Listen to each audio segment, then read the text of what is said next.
अस्सलाम वालेकुम नाज़रीन, धरती टाइम सां गॾु आऊं आहियां अब्दुल अज़ीज़ जतोई।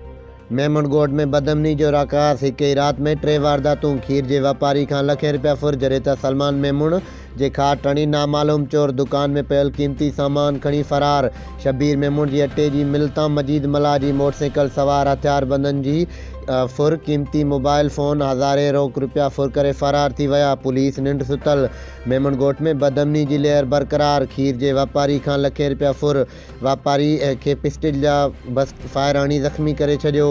मेमनगोट जे मुख्य बाज़ार में खीर जे वापारी राशिद मेमुण खां अणॼातल मोटरसाइकिल सवार हथियारबंद हथियारनि जे ज़ोर ते 3 लाख रुपया रोक रक़म फुर। मुतासिरीन वापारी वाक़े जे ख़िलाफ़ मेमनगोट थाणे ते पहुची NC दाख़िल कराई। वापारी मीडिया सां ॻाल्हाईंदे चयो त मेमनगोट समेत आसपास जे इलाइक़नि में रोज़ानो जी बुनियाद ते थींदड़ फुरुनि चोरनि ऐं वाक़िअनि जीअण जंजाल करे छॾियो आहे। ॾोहारी सरेआम कार्रवाई करे रहिया आहिनि। पुलिस तमाशाई बणियल आहे। हुन SP मलीर ऐं IG सिंध खां नोटिस वठण जी अपील कंदे घुर कई त मुलविस जवाबदारनि खे गिरफ़्तार करे संदसि रक़म रिकवर करे वापसि ॾिनी वञे। पंहिंजो छा वाक़ियो पेश आयो आहे? बाक़ी दुकान बंदि कयोसीं, बसि पोयां भाॻिया फिरी आया।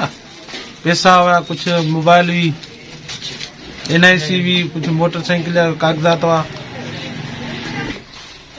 जेके पैसा बेसा हुआ न उहे जे मालिकनि जा रखिया हुआ उहे खणी विया सभु। जेको बसि शटर हेठि बंदि कयमि, ताला ॾिनामि, बसि पुॼी विया उहे। पर असांजो माना इहो ई आहे त असांखे माण्हू ॾियो या पैसा असांखे वठाए ॾियो। असां ग़रीब माण्हू महांगाई दौर में छा कंदासीं। कयो आहे उहो